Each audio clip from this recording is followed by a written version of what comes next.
In 2014, Brisbane G20, there was an uproar. Citizens were, pardon my language, they were just pissed off. The taxpayers bailed out the banking system and all the billionaires kept their jobs. So Jamie Dimon, he's still collecting bonuses, Goldman Sachs, all of them. None of them failed. They would have failed, but for the fact that they were all bailed out. But the everyday Americans are like, unemployment's 9%. I lost my job. I lost my 401ks down 50%, et cetera. So there was a political reaction to that. So in Brisbane in 2014, they came up with not the bailout theory, but the bail-in theory. And bail-in means that if a bank fails, the investors, the stockholders, the bondholders, the depositors, they have to basically pay off the creditors. They have to pay off the depositors, and only when there's nothing left would the government maybe chip in. So what? And they put the world on notice. The insured amount in Europe is 100,000 euros. U.S. is $250,000. But the whole world was on notice. That's all we cover. Over that, you're on your own. What the FDIC did on Friday was actually consistent with what they all said they were going to do in 2014. It was a bail-in. And if you had $1 billion deposit, you're going to contribute to the rescue. Within 48 hours, they did a 180-degree turn. They completely blew away the $250,000 insurance limit. They said, we're guaranteeing all the deposits, multi-billion-dollar deposits. By the way, a dirty little secret about what happened at the White House. I said that, the Silicon Valley billionaires were all crying about all these little startups and all this stuff. The truth is, a lot of what Silicon Valley Bank was financing was green technology, but they were in the White House sweet spot by saying green, and they were. That was actually what they were financing. Everyone thinks, oh, somebody's working on an app. They weren't apps. They was like battery power. So they get bailed out. At the same time, on Sunday night, now we're talking March 12th, they closed another bank, which was Signature Bank. Something about S, Silvergate, Silicon, Signature, all the S's were going down. Now, Signature Bank was another interesting case, which was Barney Frank was on the board of Signature. And if that name rings a bell, just think of Dodd-Frank. Dodd-Frank, 2010, 1,000-page legislation. I know I met Barney. I know Chris Dodd very well. That was supposed to solve all the problems of the 2008, 2009 financial crisis, et cetera. Here, the author of the bailout legislation is on the board of the bank, and his bank gets shut down. Well, what's up with that?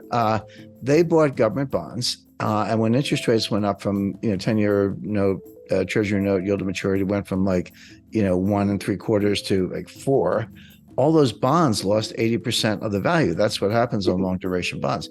Bond math is simple: rates up, price down, vice versa. Well, the rates were up, the price was down. So they were underwater and insolvent, and they got shut down. So Barney Frank's out whining the next day. He's like, hey, yeah, but that's true of every bank in the country. There's not a bank out there that didn't load up on treasury bonds at 1 3/4.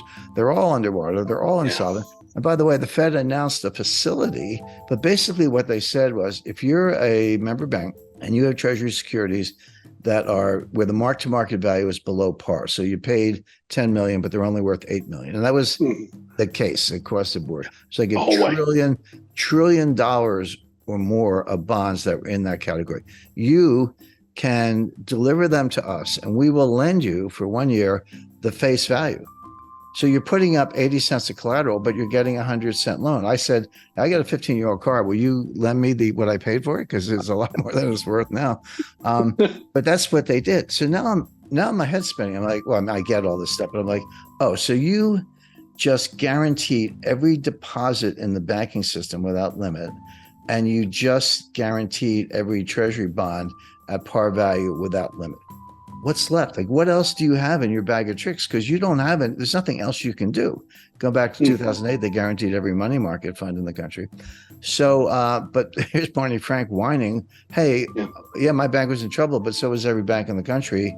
Why did you whack me and give all these guys a pass? Well, the answer is Signature Bank was another crypto bank. It had a portal called Signet, and Signet was a portal to the crypto world. And that's why they whacked it. Notice they whacked 2 crypto banks. Everyone's asking Janet Yellen, it's like, wait a second, what just happened? You guaranteed every deposit in the banking system. And she's like, well, no, not really. It's only if you're systemically important. And you're like, okay, could you please define systemically important so we can tell? Because we're getting our money out of all the banks that are not. And the truth is, you can't, because the system is so densely interconnected.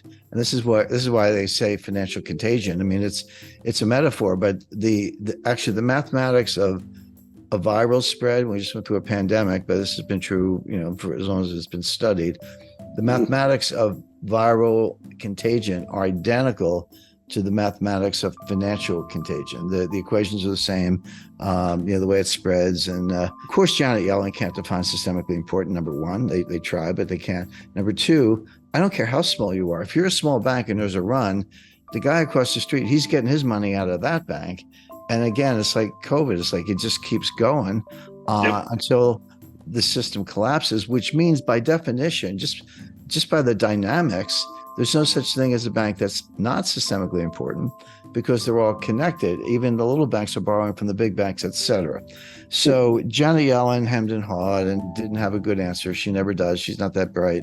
And so there we are. So the Fed has guaranteed every bond at par value, even if you're worth 20% less. And the FDIC has guaranteed every deposit.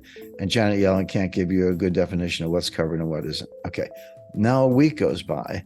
What's on tap for the next weekend? Again, Friday night press release, shotgun wedding, Credit Suisse and UBS. Now you're talking to big guys. These are two of the biggest, oldest banks in the world. I think Credit Suisse had been around since the 1870s, maybe, and I'm not sure about UBS, but they were the two biggest banks in Switzerland. So Credit Suisse fails, and they get taken over by UBS. Okay. And now everyone's like, oh, what's next? Who's next? And there's a list. I'll go through it in a minute. What factors come into play? How can I think about whether a bank is likely to fail or not, regardless of whether they're getting bailed out? And there are two metrics that are really good. One is look at the ratio of uninsured deposits to total deposits. If that number is more than 30%, you're a sitting duck. And in Silicon Valley's case, it was 97%. They were 97% uninsured. So a little local bank that's got, I'll say 30% uninsured and 70% insured, they're very unlikely to have a bank run. Most of those customers are like, hey, I'm covered. I'm good. I got 100,000 in the bank. All good.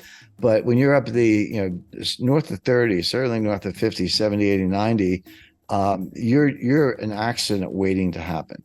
Yeah. The other metric is total assets. So there really are too big to fail banks. Doesn't mean they can't fail, but it means they're 100% guaranteed to get bailed out. And that list is well known. So who's too big to fail? Like, you can put your money in, they can screw up really badly, and you're not going to get hurt as a depositor. JP Morgan Chase, Wells Fargo, Goldman, the usual suspects, Goldman Sachs, US Bancorp, Capital One, TD, State Street, Citi, B of A, Morgan Stanley, PNC Financial, Bank of New York Mellon, Truist Financial, and BMO Harris. They're the giants, okay? Right. I'm not saying they can't fail. I'm saying that there'll be a safety net put under them, and no one's going to lose anything except maybe stockholders, but not bondholders, not depositors.